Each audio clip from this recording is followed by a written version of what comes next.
ଆଉ ଜାଣିନେବା sculpture course ବିଷୟରେ ଅଧିକ କିଛି ତଥ୍ୟ। हेलो गाइस, कनक ई2 आज आम डिस्कस करछे स्कल्पचर कोर्स विषय रे। तबे कोर्स विषय रे डिटेल जणाय पे अछथि हम एक्सपर्ट मिस्टर जयंत दास। चालू तांस कथा हवा और जानिबा ही कोर्स विषय रे डिटेल रे। Hello sir, welcome to programme. Sir, Kanak ई2 आज आम डिस्कस करछु स्कल्पचर कोर्स विषय रे। तबे फर्स्ट ऑफ व्यूअर्स को ए कोर्स कोन बाय कोर्स रे यूटिलिटी कोन रहिछि से विषय किछ ब्रीफ आइडिया दियंतु। आपण देखंतु जते बेले आर्ट एजुकेशन रो आरंभ होईछि सेते बेले पेंटिंग स्कल्पचर दुईटी की नहीं आर्ट एजुकेशन आरंभ होता। पेंटिंग भी पुणी समय क्रमे से क्लासिफिकेशन हो गला। स्कल्पचर जेहेतु गोटे आर्ट एजुकेशन गोटे मुख्य स्रोत भितर प्रवाहित होउछि तेणु स्कल्पचर क्लासिफिकेशन किछि हेइनी। स्कल्पचर आपण आभा मानक देखि आसिबे फ्रॉम मंदिर स्रोत ठू आरंभ करी आज पर्यंत मॉडर्न फॉर्म पर्यंत भी सेटा स्कल्पचर प्रभाव मान रखी।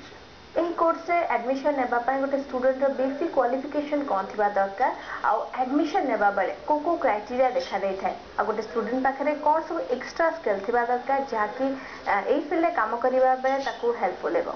आर्ट कॉलेज रे पढ़िया कहले आर्ट एजुकेशन ला आपण इन्वॉल्वमेंट हवा कहले आपण को किछि हमर जो अनुष्ठान मान अछि सेथिरे क्राइटेरिया भितर आसिया पड़िबो।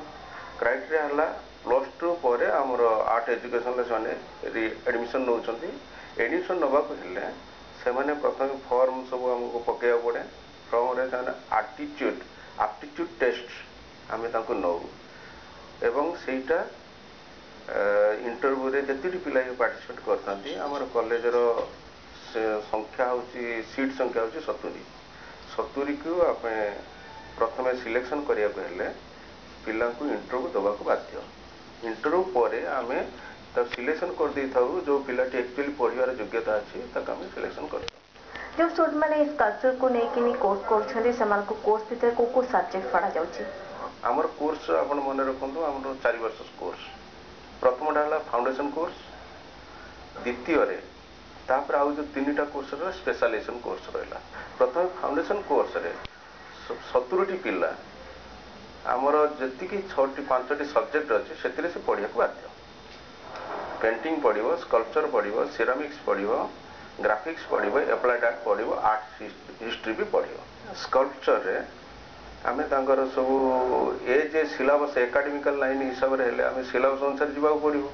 सिलेबस रे आमे तांको रखिछु गोटे स्टडी रखा आइछि आ गोटे कंपोजिशन रखा आइछि आ गोटे कास्टिंग एंड कार्विंग रखा आइछि। स्टडी रे आपण से कोन करंती ना आपणकर विभिन्न लाइफ स्टडी करते।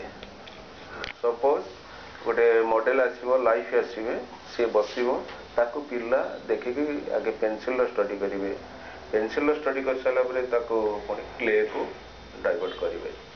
क्लेटा हे साइला परे पुणी ताको भलो भाबे 4-5 दिन मॉडल बसिबो तार गाइड होबो। गाइड परे तार लॉन्जिविटी पाई ड्यूरेबिलिटी पाई क्ले जेहेतु ड्यूरेबिलिटी नाही क्ले रो तेणु आप प्लास्टर पेरिस प्रोडक्शन हो पारे ना व्हाइट सीमेंट हो पारे ब्लैक सीमेंट हो पारे ना फाइबर हो पारे। तापर आउ गोटे रहा सब्जेक्ट कंपोजिशन।